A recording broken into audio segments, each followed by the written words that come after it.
Siap. Selamat sore Bapak Ibu. Apa kabar? Udah lama kita nggak ketemu ya. Lebih tepatnya ini pertemuan pertama kita. Thank you untuk Pastor Stephen. Waktu kami remaja tuh, beliau itu adalah remaja yang paling soleh lah kali ya Bapak ya. Di zaman kami hidup dulu ya. Jadi Bapak Ibu kalau digembalakan beliau udah bener gitu ya. Zaman itu beliau udah soleh banget lah pokoknya, pemain keyboard, pokoknya mainannya ke surga aja lah. Kita mah masih naik turun surga dan hal-hal keduniawian. Anyway, bersyukur, thank you untuk undangannya Pastor melalui, this is Boy and Yuni, thank you guys. Kita hari ini akan eksegese Markus 4 ayat 35 sampai 41. Tema bulan ini adalah diperbesar, diperluas gitu ya, enlarge. Dan saya kira narasi yang mengunci adalah salah satu tema yang semoga bisa memperlengkapi, membantu Bapak Ibu dan teman-teman semuanya untuk bisa memahami maksud Tuhan. Saya menggunakan B2 gitu ya, jadi saya gunakan terjemahan baru 2. Kalau ada yang berbeda dengan yang ada di handphone, nggak terlalu signifikan Bapak Ibu. Boleh next Bang? Ayat 35 bilang begini, Markus 4. Pada hari itu menjelang malam, Yesus berkata kepada mereka, marilah kita bertolak ke seberang. Mereka meninggalkan orang banyak itu lalu bertolak bersama Yesus yang sudah ada dalam perahu. Dan perahu-perahu lain menyertai dia. Ayat 37, lalu mengamuklah topan yang dahsyat sekali dan ombak menyembur masuk ke dalam perahu sehingga perahu itu mulai penuh dengan air. Yesus sedang tidur di buritan memakai bantal, lalu murid-muridnya membangunkan dia dan berkata kepadanya, Guru, tidak pedulikah engkau kalau kita binasa? Ayat 39, ia pun bangun, mengharding angin itu dan berkata kepada danau itu, diam, tenanglah. Lalu angin itu reda dan danau itu menjadi teduh sekali. Lalu ia berkata kepada mereka, mengapa kamu ketakutan? Belumkah kamu percaya? Mereka menjadi sangat takut dan berkata seorang kepada yang lain, siapa sebenarnya orang ini? Sehingga angin dan danau pun taat kepadanya. Enggak, tema kita bukan iman, jangan tebak-tebak khotbah-pengkhotbah bahwa pas ini mau bicara iman, mau bicara tentang ketaatan. Nanti dulu, sabar. Dari wajah-wajah ini ada wajah-wajah orang yang terbiasa untuk memahami khotbah, bahkan sebelum khotbah berkhotbah kayaknya ini. Tunggu dulu Bapak Ibu. Mari kita buka next ya Bang. Kita coba buka di ayat 35 dikatakan, pada hari itu menjelang malam Yesus berkata kepada mereka, marilah kita bertolak ke seberang. Kita merasa nuansanya tuh Yesus kayak buru-buru. Yesus seperti seolah mengajak mereka untuk cepat gitu ya. Pada hari itu menjelang malam, Yesus berkata, marilah kita bertolak ke seberang. Kan bisa aja ya, malam itu istirahat dulu di situ, atau mereka pasang tenda atau ngapain gitu ya. Tapi Yesus malam-malam bilang, mari kita bertolak ke seberang. Seolah-olah Tuhan Yesus tidak mau berlama-lama untuk membawa murid-murid pada pengalaman kerajaan. Jadi Yesus yang Bapak Ibu kenal sebagai Yesus yang sabar, yang menunggu, yang menanti. Pada teks ini Yesus nggak mau berlama-lama, dia nggak sabar. Yesus gregetan, hurry up. Gitu. Kalau kita lihat sebelumnya, yang terjadi adalah, boleh next Bang? Sebelumnya adalah, kalau kita baca di Markus 4 ayat 19 dan sebagainya, itu yang Yesus jelaskan adalah semuanya tentang kerajaan. Kerajaan Allah seperti perumpamaan tentang penabur, tujuan perumpamaan, penjelasan tentang perumpamaan penabur. Kerajaan Allah seperti pelita, kerajaan Allah seperti ukuran, kerajaan Allah seperti benih yang tumbuh, kerajaan tentang biji sesawi. Jadi Yesus sudah mengadakan seminar tentang kerajaan Allah gitu ya. Jadi kalau dibilang Kingdom Center, Kingdom Community Church, di sini nih Yesus sudah selesai gitu ya. Satu hari Yesus membahas itu. Jadi sebenarnya solo jemaat KCC itu Markus 4 harus sudah hafal sebenarnya ya. Karena semua hal ihwal tentang kerajaan Yesus sudah bahas di satu pasal itu. Dan mungkin murid-murid berpikir angkah nyamannya mendengarkan khotbah tentang kerajaan daripada mengalami kerajaan. Jadi mereka mungkin kayak asik banget. Apalagi mereka adalah orang circle satunya Tuhan Yesus gitu Bapak Ibu. Hari ini semua orang pengen jadi circle satunya Pak Prabowo. Benar gak sih Bapak ya? Nah mereka ini orang circle satunya. Bapak Ibu bayangkan, kita punya guru, gurunya lagi ngajar, ribuan orang dengar dari pagi sampai sore, dan kita ini adalah kayak dayang-dayang di sekitar Yesus lah. Paling nggak kan orang pengen nyalam kita, pengen selfie sama kita, pengen foto sama kita, walaupun kita nggak ngerti juga yang dikhotbahkan oleh Tuhan Yesus mungkin. Kalau saya jadi Petrus misalkan, saya emang nggak ngerti apa yang dikhotbahkan oleh Yesus, yang penting saya kan harus terlihat. Atau saya kayak Thomas, ngerti sih, cuma bener nggak sih bisa kayak gitu kerajaan Allah? Jadi sembari mereka lagi euforia tentang kerajaan, sembari mereka dengar tentang kerajaan, tiba-tiba udah selesai mereka kira berarti besok sesi kedua nih kan, kayak seminar-seminar akhir zaman ya nggak sih, hari pertama sama hari kedua. Hari pertama bahas tentang wahyunya, besok bahas tentang tanda-tanda akhir zaman, 666 dan kawan-kawan ya nggak sih. Jadi mereka berpikir bahwa malam itu kita akan standby di sini, besok kita akan menikmatin betapa kita menjadi murid dari guru yang terkenal. Saya harap KCC kita mulai berpikir ulang, Bapak Ibu sih milih nama gereja berat, Kingdom gitu. Saran saya cari ganti yang lain, yang simple-simple aja lah gitu. Simple community church itu lebih nyaman. Iya gak sih? Tapi Bapak Ibu pilih Kingdom ya sudah. Mau gak mau Bapak Ibu harus diperbesar. Karena Bapak Ibu udah ngomong sama dunia bahwa ini adalah community church yang berdasarkan kerajaan. Jadi kenapa Yesus yang bicara tentang kerajaan harus buru-buru pindahkan murid-muridnya, bahkan di malam hari? What's going on? Kalau Bapak Ibu baca setelah mereka akan menyeberang, itu tuh ngapain? Mengusir setan dari Genezaret. Itu bukan sebuah KKR yang besar mengusir setan. Jadi Yesus ajak buru-buru untuk mengusir setan dari dari orang yang sedang kerasukan. Jadi nggak ada isu yang penting, nggak ada hal yang terburu-buru. Gitu ya, yang Yesus mau ajak mereka. Tapi akhirnya Yesus ngajak mereka untuk pada malam hari itu dia bilang marilah kita bertolak seberang dan murid-muridnya itu. Boleh next Bang ya 36. Mereka meninggalkan orang banyak itu lalu bertolak bersama Yesus yang sudah ada dalam perahu. Dan perahu-perahu lain menyertai dia. Saya ulang kalimatnya Bapak Ibu. Mereka meninggalkan orang banyak lalu bertolak bersama Yesus. Kalau kita kan beda. Mereka meninggalkan Yesus demi orang banyak. Kita lebih sering tinggalkan Yesus demi pendapat orang banyak. Apa kata kolega di kantor, apa kata keluarga besar kita, apa kata teman-teman, apa kata semua orang-orang yang kenal kita, lebih daripada Yesus. Mereka meninggalkan orang banyak yang telah mengapresiasi mereka. Saya bayangin Petrus, geser boleh geser Pak? Ya. Guru mau lewat, guru saya, Yesus mau lewat, geser-geser. Tapi mereka rela tinggalkan orang banyak, lalu bertolak bersama Yesus yang sudah ada dalam perahu. Yesus sudah di mana Bapak Ibu, teman-teman semuanya?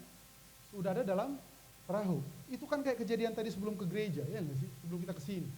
Suami-suami dari para ibu udah nunggu di mobil. Cepat sikit, din.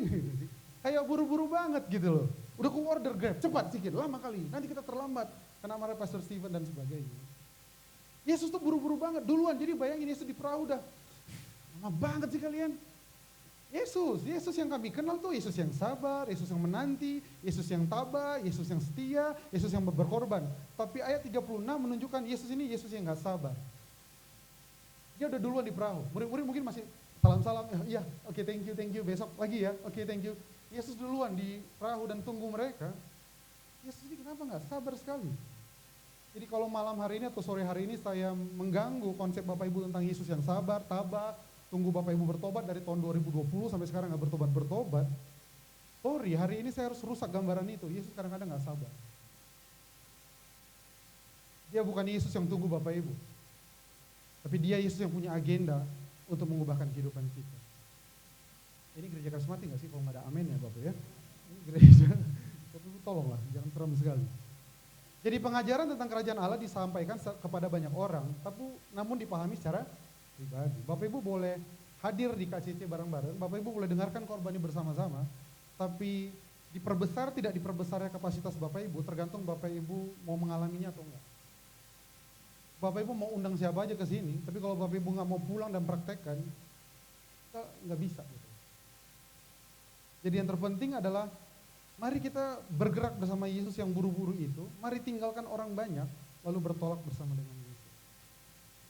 Dan ini masih pengantar. Kita akan masuk mulai ke inti khotbah. Ayat 37. Lalu mengamuklah topan yang dahsyat sekali dan ombak menyembur masuk ke dalam perahu sehingga perahu itu mulai penuh dengan air. Bapak Ibu harus paham bahwa konsep air bagi orang Israel atau orang Yahudi itu berbeda dengan kita. Jadi murid-murid itu kan adalah nelayan. Bahwa mereka panik bukan karena mereka itu nggak bisa menghandle kapalnya. Begini ceritanya Bapak Ibu. Kata laut atau kata air di dalam bahasa Ibrani itu adalah ayam, gitu ya. Root is fear. Saya bacakan dalam bahasa Inggrisnya, the sea was seen as a place of chaos. Jadi laut itu bagi orang Yahudi dipandang sebagai tempat yang chaos, tak beraturan, kuasa yang nggak bisa dihandle, of the great and turbulent storms which form over it. Jadi itu adalah chaos dan sebuah turbulensi, sebuah goncangan yang kuat sekali. For this reason, this word, kata laut, itu digunakan untuk mengartikan fear, terror, and chaos. Jadi bagi orang Yahudi ketika mereka melihat laut yang bergoncang, itu adalah fear, teror, dan chaos. Dan itu dibicarakan dari kecil. Jadi waktu Petrus jalan-jalan di pinggir danau, di bawah bapaknya gitu ya. Petrus, hati-hati sama danau kalau dia udah bergelombang. Kenapa kata danau dianggap juga laut? Karena kan kalau di sana tuh danaunya gede banget Bapak Ibu. Dan danaunya bisa bergoncang juga. Jadi kata danau dan laut itu dianggap sama, karena itu adalah kumpulan air yang mereka tuh punya angin, badai, dan kawan-kawan. Jadi Petrus dari kecil-kecil udah diajak sama papanya, Petrus, kalau ada air bergoncang, kamu jangan langsung lari ke sana, kamu lari pulang. Karena laut adalah chaos, laut adalah teror, laut adalah fear. Itu sama kayak orang di pantai selatan melihat laut. Ada Roro Kidul di situ, dan itu adalah fear, teror, and chaos. Dan ini ada bagian di Alkitab juga Bapak Ibu. Boleh next Bang? Di Kejadian 1 ayat 2 dikatakan, bumi belum berbentuk dan kosong. Gelap gulita menutupi samudera raya. Dan roh Allah melayang-layang di atas permukaan air. Jadi cara bacanya adalah, dan roh Allah melayang-layang di atas fear, terror, and chaos. Roh Allah melayang-layang di atas kekuatan yang tidak bisa terkendali. Dan roh Allah melayang-layang di atas sesuatu yang gak bisa dikendalikan oleh manusia. Karena kalau Kejadian 1 ayat 2 hanya bicara roh Allah melayang di atas permukaan air, what's the point? Masa cuma bicarakan ini air, terus air gak ada poinnya. Tapi kata air di dalam Kejadian 1 ayat 2 mau bilang begini, semenjak Allah memerintah atas bumi, tidak ada lagi kekuatan yang tak terkendali selain oleh roh Allah. Pindah ke Mazmur 29 ayat 3 dikatakan, suara Tuhan di atas air. Allah yang mulia mengguntur, Tuhan di atas air yang besar. Jadi cara bacanya Bapak Ibu dan saudara-saudari sekalian, suara Tuhan di atas chaos, di atas kekuatan yang kita pikir yang paling kuat, di atas teror, di atas rasa takut yang kita pikir tidak ada yang menakutkan daripada hal itu.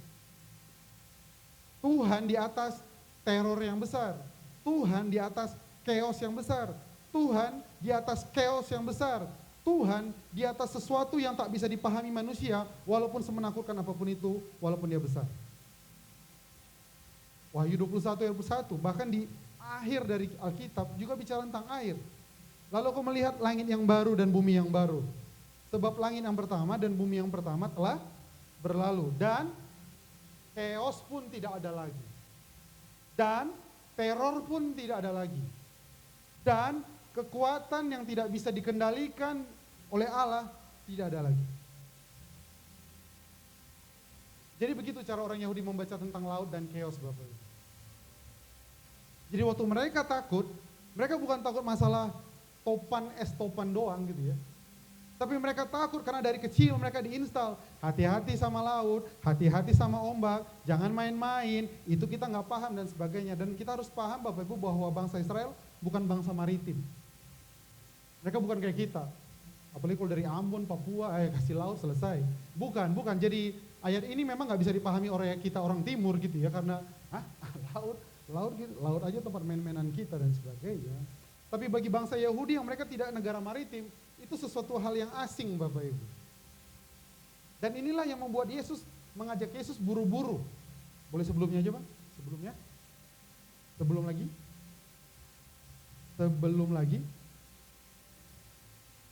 35. Jadi yang tadi aja Bang. Nah, kenapa Tuhan Yesus ngajak bertolak ke seberang? Karena Yesus tahu semua pengajaran tentang kerajaan yang seharusnya memperbesar kapasitas murid-murid itu terkunci oleh narasi yang namanya laut. Bapak Ibu dengar khotbah di sini kurang apa lagi? Bapak Ibu udah dengar khotbah banyak. Saya nonton di khotbah di sini Bapak bisa tonton dan sebagainya. Gitu ya. Bahkan salah satunya hamba Tuhan yang dari Makassar, kita pernah ngobrol sama beliau dan sebagainya.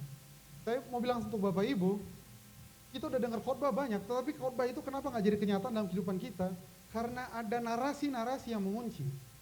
Sebagaimana murid-murid mendengar narasi tentang laut, tentang teror, tentang chaos.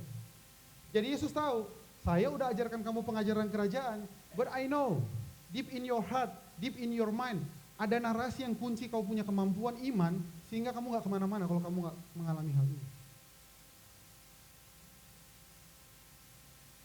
Bapak Ibu kira Bapak Ibu kurang banyak doa puasa? Kalau wajah-wajah Bapak Ibu nih, udah lebih banyak Bapak Ibu puasa daripada nggak puasa mungkin. Tapi ternyata ada narasi-narasi yang mengunci kita punya iman. Sehingga kalau kita dengar khotbah, kita akan bilang bahwa ya itu khotbahnya untuk orang-orang mereka lah. Tapi kalau aku nggak punya pengalaman seperti itu. Ada apa aja sih? Boleh next Bang? Mungkin 2-3 kali. Oke. Apa aja sih narasi yang mengunci Bapak Ibu? Pertama mitos. Di Roro Kidul ada di Ratu Pantai Selatan. Kita nggak boleh pakai celana hijau kalau di sana. Mitos.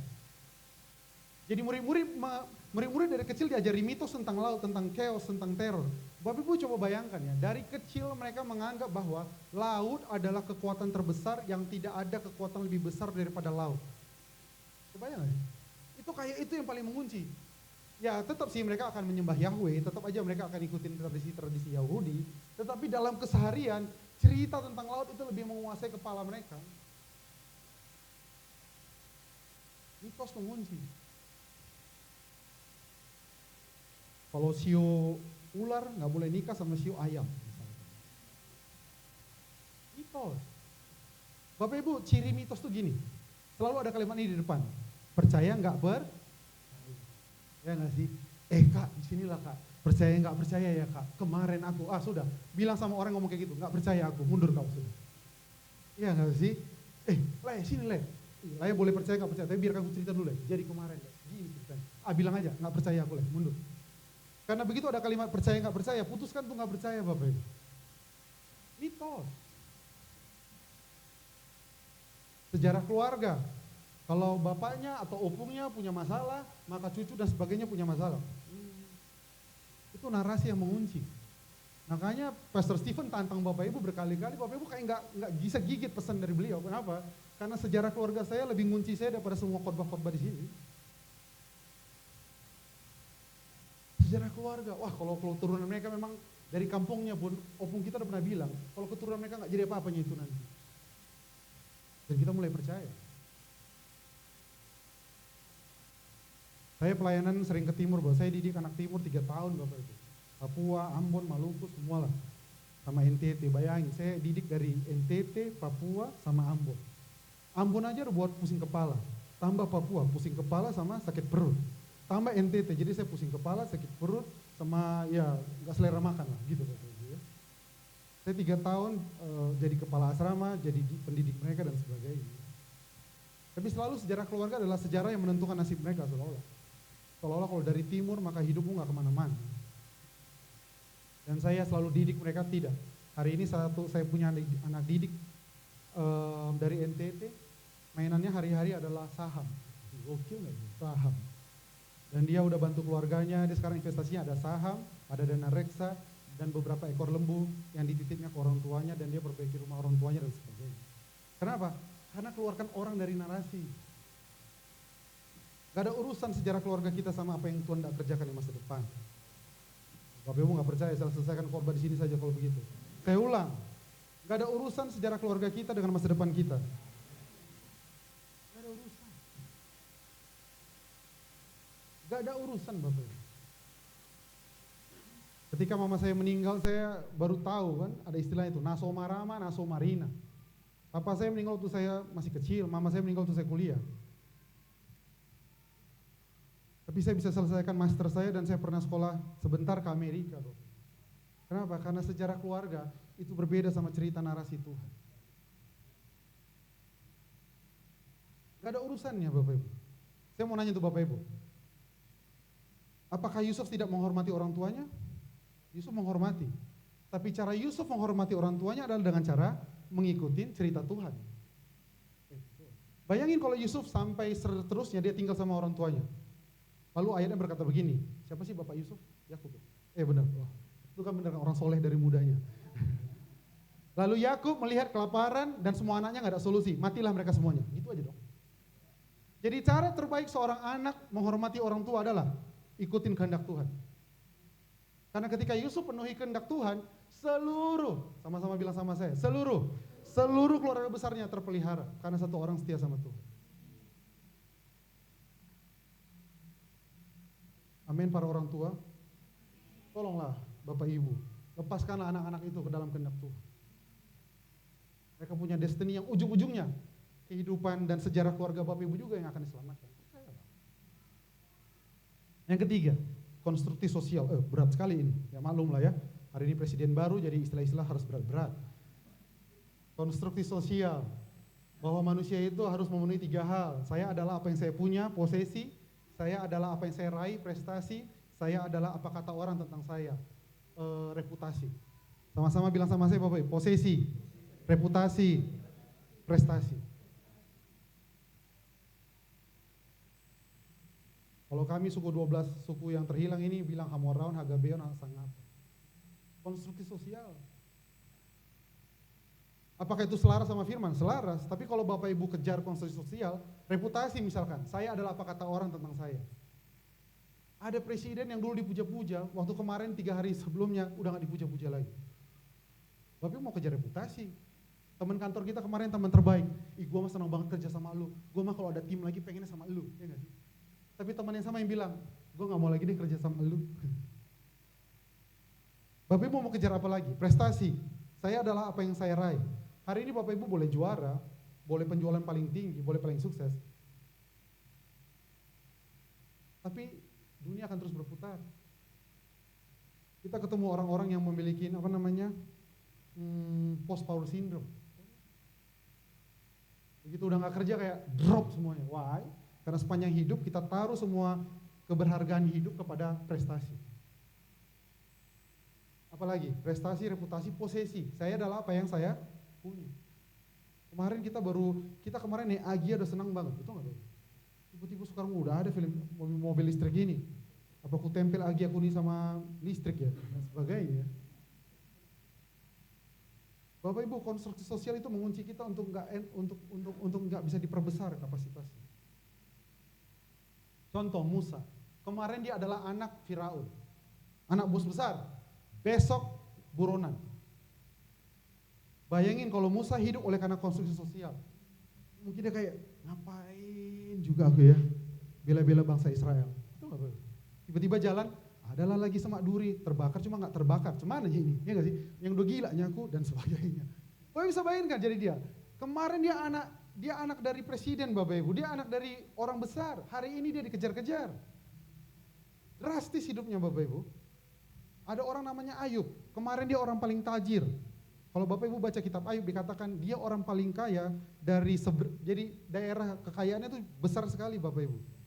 Kemarin dia adalah orang yang paling kaya, paling terkenal, besok drop semuanya.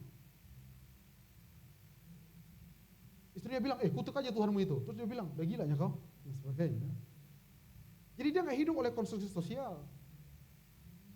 Apalagi Bapak Ibu, keyakinan palsu. Punya banyak uang pasti bahagia. Contohnya P. Diddy, Puff Daddy. Orang banyak uang cuma nggak tahu mau ngapain dalam hidup, akhirnya dia ngapain? Dia hancurkan hidup orang. Gini Bapak Ibu, uang banyak itu mempermudah hidup. Sama-sama bilang, uang banyak mempermudah hidup. Itu aja.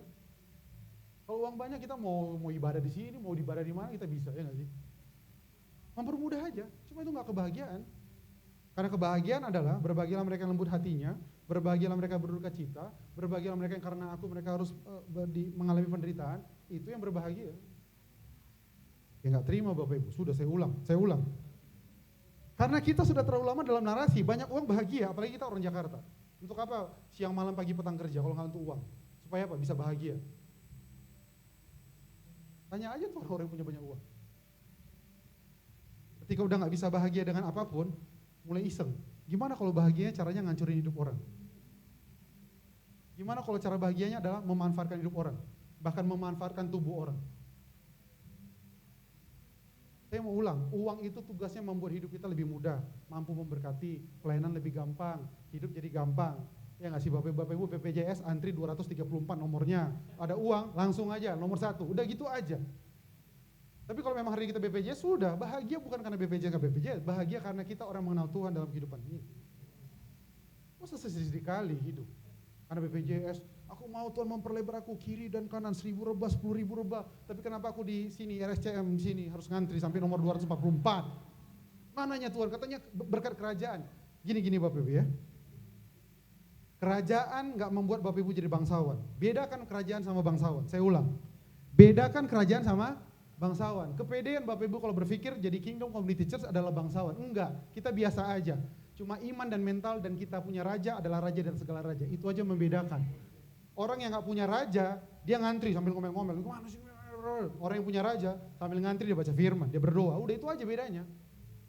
Jangan berpikir, wah aku udah Kingdom Community Church harusnya kalau aku masuk tiba-tiba terbuka.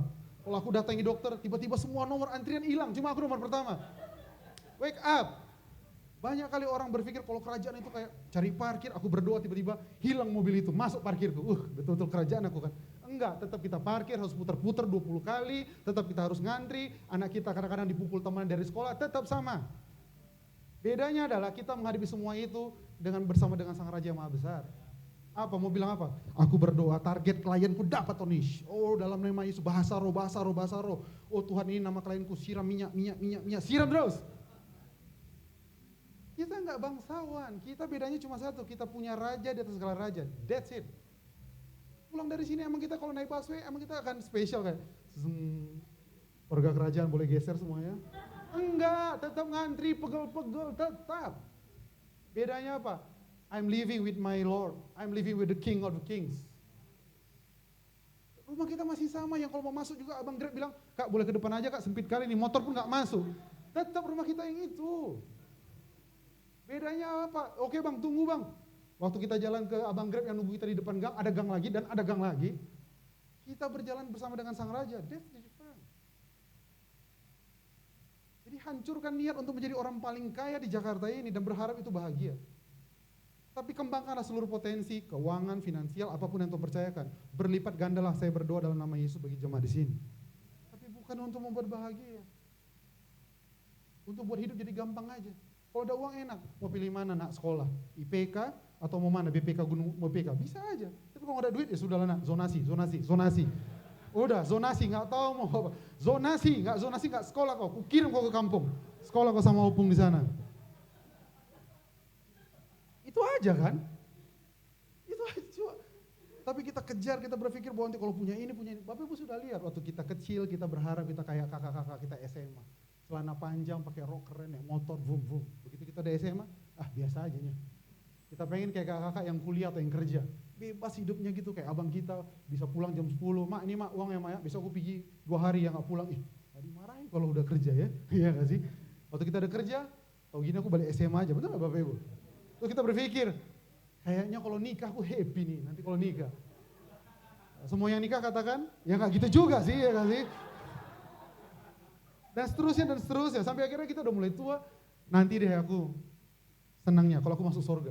Lah, jadi selama hidup kita cuma dari sini mengharapkan ini, dari sini mengharapkan ini, dari sini mengharapkan ini. Ketika kita udah ending, kita berharap nanti di sana baru senang. Itu gara-gara karena lagu Pentakosta yang lama. Biar hidup susah di bumi asal senang di surga. Itu narasi yang kamu bangun juga lagu itu. Jadi keluarlah dari konstruksi sosial, dari keyakinan palsu. Apalagi keyakinan palsu. Makin banyak orang kenal saya, makin happy saya. Selesai. Hati-hati Bapak Ibu. Bapak Ibu mau yakini keyakinan yang palsu, dia nggak akan berubah jadi berkat, dia tetap jadi keyakinan palsu. Jadi hasilkanlah uang, perbesarlah aset dan sebagainya, silakan aja. Tapi sama sekali nggak ada niat untuk makin banyak, makin happy aku. Enggak, makin mudah aja. Gaji 4 juta udah mulai berani liburan ke Bali. Kalau tapi gaji kita 2 juta, ya sudahlah. Ancol-ancol pinggir-pinggir itu aja udah cukup lah. Tapi tetap, mau di Ancol, mau di Bali, mau di Vietnam, mau di Thailand, kita liburan bersama dengan Raja yang Maha Besar. Gak ada bedanya. Ya bedanya kalau di Ancol gak berani posting, yang di Thailand posting, itu aja. Karena yang ke Thailand punya keyakinan, kalau posting orang lihat, baru saya berada. Kan gitu aja lagi. Kenapa? Agak berantakan sore ini Bapak Ibu, sorry ya. Kayaknya hari ini terakhir saya dipanggil oleh Pastor Steven ini. Karena Bapak Ibu berpikir bahwa kalau saya diperbesar, maka saya akan lebih terkenal, lebih kaya, lebih ini. Terus apa akhirnya setelah itu? Jauh dari Tuhan. Terus setelah itu apa? Anggap sepele perkara-perkara ilahi. Terus setelah itu apa? Anak kita hancur karena kekayaan yang gak bisa di-handle. Bahagia gak ada urusan sama kaya. Bahagia urusannya adalah Matius 5. Kayak urusannya 5 roti 2 ikan sama talenta, itu aja. Ya, Bapak Ibu kalau nggak terima terserah aja lah ya. Tapi dari tatapan mata Bapak Ibu enggak, tetap uang. Ya terserah aja. Terserah aja. Saya mah di sini berkhotbah. Habis itu saya pulang, lanjutkan kehidupan. Mencari murid-murid yang mendengarkan firman Tuhan. Itu aja. Silakan Bapak Ibu kekeh, apalagi aku bahagia kalau pasanganku bahagiakan aku. Itu keyakinan palsu Bapak Ibu. Hanya orang bahagia yang bisa bahagiakan pasangannya. Kalaupun maaf apa, nggak ada kok perhatikan aku. Udah apa aku dari tadi, nggak ada kok apa-apa kan. Ya biasalah kita bahasa planet toh. Kalau udah apa kan lu apa situ, biar apa sikit, karena udah apa kali ini. Tiba-tiba keluar teh manis, saya nggak tahu itu bahasa roh dari mana. Kalau ada karunia bahasa roh dan bahasa apa, saran saya Bapak Ibu yang belum punya karunia itu kuasailah bahasa apa. Karena dengan kata apa, apapun bisa keluar dari dapur. Aku nih kayak gini gara-gara kau ya? Enggak lah. Saya kayak begini karena saya putuskan bahwa saya terpengaruh oleh kamu. Udah gitu doang. Hari-hari ini kita lihat orang pukul orang, orang hajar orang, orang matikan orang. Why? Karena dia berpikir keberadaan saya karena kamu. Kalau kamu giniin aku nggak salah aku giniin kamu kan? Enggak dong. Kayak tangan kita tuh kayak nggak bisa dikontrol. Kalau kita diomong apa? Kalau kita orang maki kita langsung main tangan aja. Kagak lah. Itu keyakinan palsu. Kau yang buat aku marah. Nggak bisa. Bapak Ibu yang putuskan Bapak Ibu mau marah atau enggak. Buktinya kalau misalkan Prabowo marahin Bapak Ibu pukul dia. Misalkan di sini ada Prabowo. Ah goblok lu. Bapak Ibu pukul dia? Enggak dong, bikin berkali-kali. Ya Pak Prabowo, goblok bodoh, emang sih saya bodoh. Pasti Bapak Ibu begitukan diri Bapak Ibu. Tapi kalau yang marahin Bapak Ibu adalah teman atau pasangan Bapak Ibu akan hajar dia dan kerasin dia. Say that. Mama sih, papa sih. Buat anak muda, gak ada urusan papamu sama mamamu. Kau yang putuskan hidupmu kayak gitu. Oh saya ulang, kayaknya orang tua senang nih dengan kalimat ini. Saya ulang. Buat anak-anak muda di sini, saya mau sampaikan, kau yang putuskan kau seperti itu. Jangan bilang ini kan orang tua. Begitu anak bilang saya kayak gini gara-gara papa pun merasa bersalah. Ya udah minta maaf lah Puna, janganlah gitu. Makin dia siksa hidupnya, tolong janganlah. Jadi dua-dua gak happy. Si papa merasa bersalah, si anak merasa berhak untuk membuat papanya menderita dengan kelakuannya. Masuklah kita circle itu kan. Narasi itulah yang menguasai keluarga kita. Ada sabotase, oh bukan ya. Datanglah pendeta Stephen kunjungan. Shalom, haleluya. Silakan duduk Pak. Padahal narasi keluarga kita adalah narasi kekerasan. Udah gini aku dari dulu ya. Oh iya, memang dari dulu kayak begitu. Tapi ingat, firman Tuhan bilang kita harus berubah oleh pembaruan budi. Udah gini bawaanku, oh enggak. Orang mah berubah. Dari kecil sampai dia pulang ke surga, orang berhak untuk berubah. Keyakinan Pak, self-talk, pembicaraan dengan diri sendiri. Nggak ngomong sih, cuma, kenapa aku nggak disalangnya tadi ya? Rasa ada salah aku. Oh. Semua disalang aku. Ngeri kali. Komsel kumpul, tadi niatnya komsel untuk saling membangun. Kenapa aku dilewatkannya? Aku mau sharing juga loh. Mau sharing loh aku. Kayak pendek kali waktu. Tadi yang lain 22 menit. Kulihat waktuku cuma 1 menit 50 detik. Bayangin. Urusan jatah sharing di komsel jadi masalah. Self-talk hati-hati. Kayaknya banyak yang kena nih. Saya ulang lagi. Kenapa bukan aku? Kenapa yang lain didahulukan? Kenapa aku kayak nggak ini ya? Kok di grup WA itu, di grup WA KCC kenapa aku nggak pernah dibalas ya sama Pastor Stephen? Kalau yang lain tuh dibalas. Hati-hati sama self-talk. Bahasa Inggrisnya bilang assumption skill. Asumsi itu membunuh Bapak Ibu. Kau tengoklah nih WA dari kampung. Ngeri kali orang kampung ini ya. Nggak terima aku Pak. Tunggu dulu. Apa yang rupanya maknanya? Right? Kita ini punya 3 penyakit. Pertama adalah generalisasi. Satu kejadian kita anggap semuanya sama. Semua laki-laki itu adalah brengsek. Cuma satu yang brengsek kita kena semua laki-laki. Enak aja. Semua teman kerjaan itu sama-sama. Pengkhianat, munafik. Aku udah pindah 3 kantor, semuanya munafik. Jadi kesimpulanku ya, nggak ada itu kawan kerja yang bagus, semuanya munafik semuanya itu. Itu generalisasi namanya.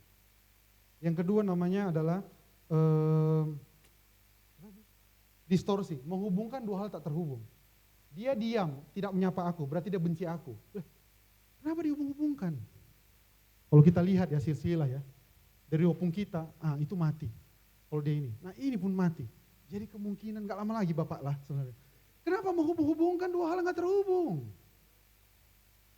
Halo? Halo? Tadi pagi kok gak siapkan sarapanku? Tadi siang juga aku telepon gak kau angkat. Kenapanya koma? Benci sama aku? Enggak, tadi pagi dia pikir kita udah makan di kantor. Tadi siang dia ngangkat telepon karena dia lagi beresin kerjaan di rumah. Benar sih? Kita suka hubung-hubungkan dua hal yang gak terhubung. Akhirnya kita jadi asumsi. Yang benci ya pasanganku sama aku. Terus pas pulang malam, tuh kan, tengok kan. Gak senyum dia sama aku. WA gak dibalas, sarapan gak disiapkan, pulang gak disambut. Ada apa nih Tuhan? Tolong bukakan padaku Tuhan. Dalam hati Tuhan gak ada apa-apa, kau aja self-talk sendiri situ. Betul? Kita datang ke kantor, gak ada yang nyambut, biasa-biasa aja. Kok dingin kali kantor ini? Coba tengok di grup. Kurasa udah ada grup lain di mana aku gak ada anggotanya ini pasti. Pasti ada nih, kok lain kali hari ini kantor. Padahal emang hari ini semua orang udah ngerjain kerjaannya karena ada target bulanan aja.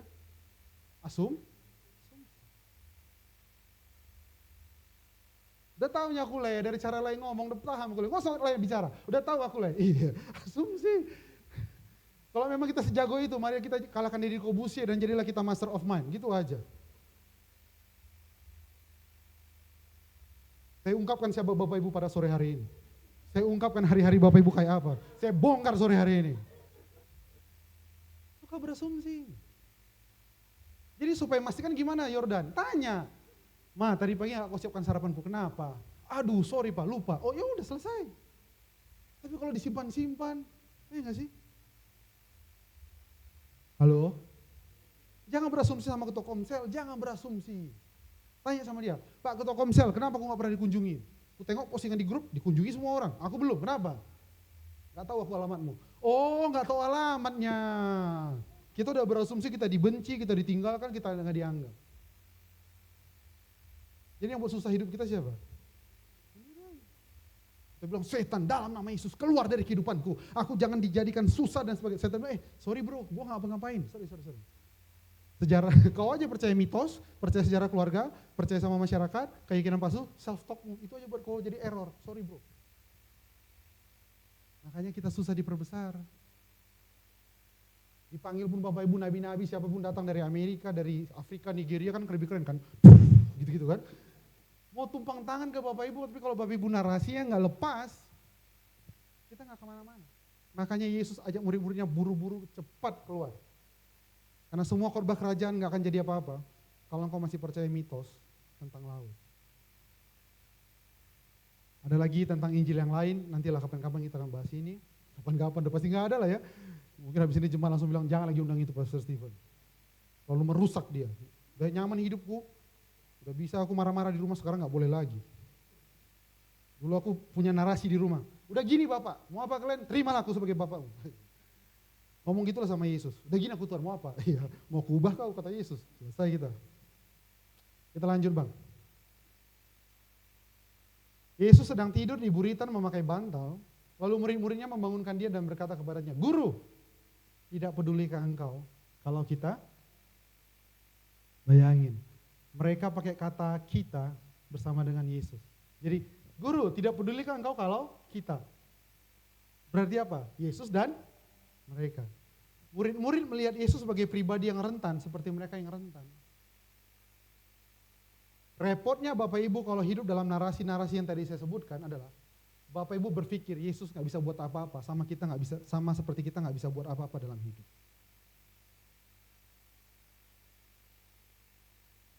Yesus kau bilang, udah 3 tahun kita berdoa gak dijawab Tuhan.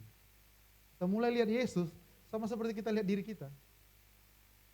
Gak bisa apa-apa, gak setia, ya kita mungkin orang gak setia sama orang lain, tapi Yesus selalu setia Bapak Ibu. Tapi bahayanya narasi adalah kita mulai memandang Yesus seperti kita memandang diri kita. Kayaknya Yesus perlu uang nih, makanya kita kasih persembahan. Supaya apa? Kita akan mengalami uang yang double-double dari Yesus. Yesus gak perlu uang, Yesus perlu hati yang mau berkorban. Ekspresinya macam-macam. Bapak Ibu berikan waktu, berikan uang, berikan tenaga, berikan hidup. Murid-murid mulai melihat Yesus sama seperti mereka. Rentan, gak setia, terbatas, gak bisa buat lebih daripada yang mereka bisa buat.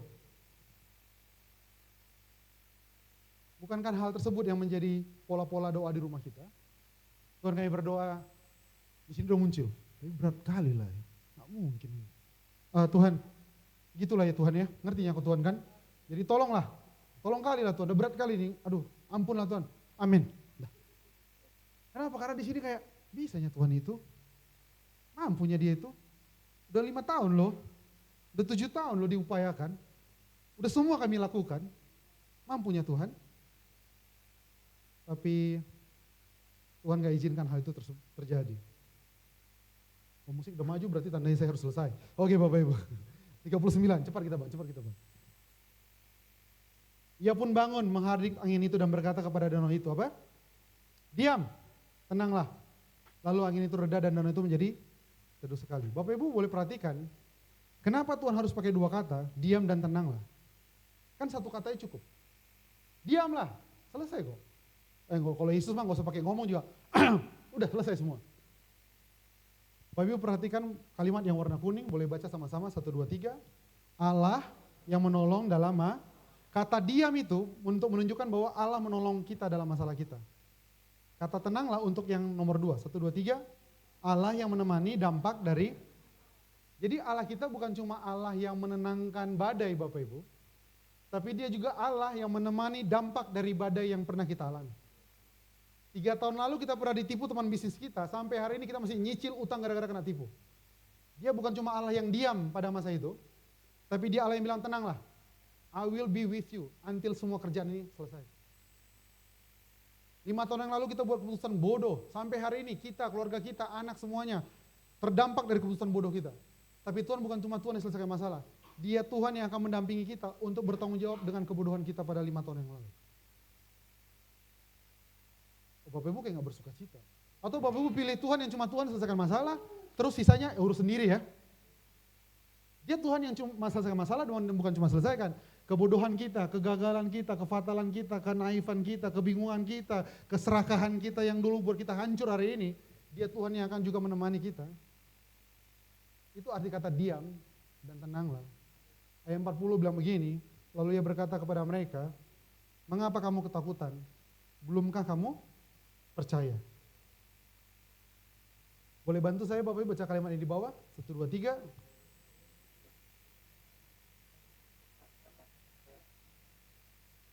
Jadi selama ini ceritanya cerita laut itu udah paling gede.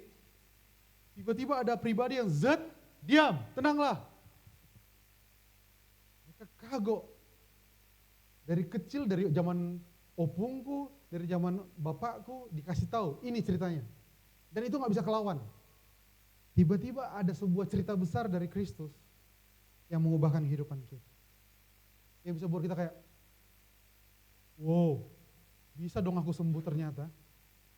Yang kupikir sampai kapanpun harus kumakan obat ini dan bolak-balik operasi. Dan tiba-tiba Tuhan bilang, Tuhan bisa sembuhkan dan kayak, wah bisa Tuhan. Yang kita pikir sampai 10 tahun ke depan, mesti kita tanggung jawabin cicilan, utang dan sebagainya. Dan tiba-tiba kita dapat berkat besar dan kita bisa selesaikan lebih cepat. Itu buat kita kayak, wah, kukira masalah ini yang paling besar. Ternyata ada Tuhan yang paling besar. Saya berdoa Bapak Ibu diperbesar yang pertama bukan kapasitas saya dulu, tapi diperbesar cara melihat hidup ini. Bahwa bukan masa depan anak-anak kita yang paling besar ketakutan kita. Di belakang kisah hidup mereka sampai mereka gede, ada Tuhan di belakang hidup mereka.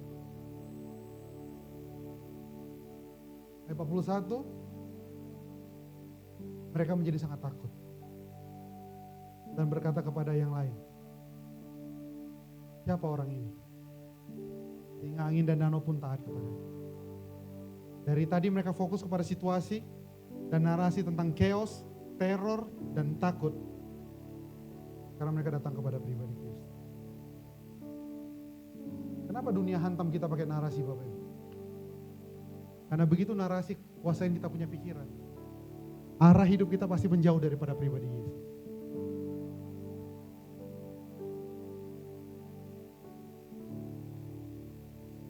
Iblis nggak ada masalah. Bapak Ibu akan bahas berkat, cari uang, kaya, terkenal, nggak ada masalah. Selama Bapak Ibu nggak fokus sama Yesus, dunia mah santai-santai wae lah. Tapi begitu Bapak Ibu bilang, Tuhan hari ini aku hanya mau padamu dirimu. Keluargaku, pekerjaanku, usahaku, seluruh keberadaan hidupku, aku taruh kepada kaki Kristus.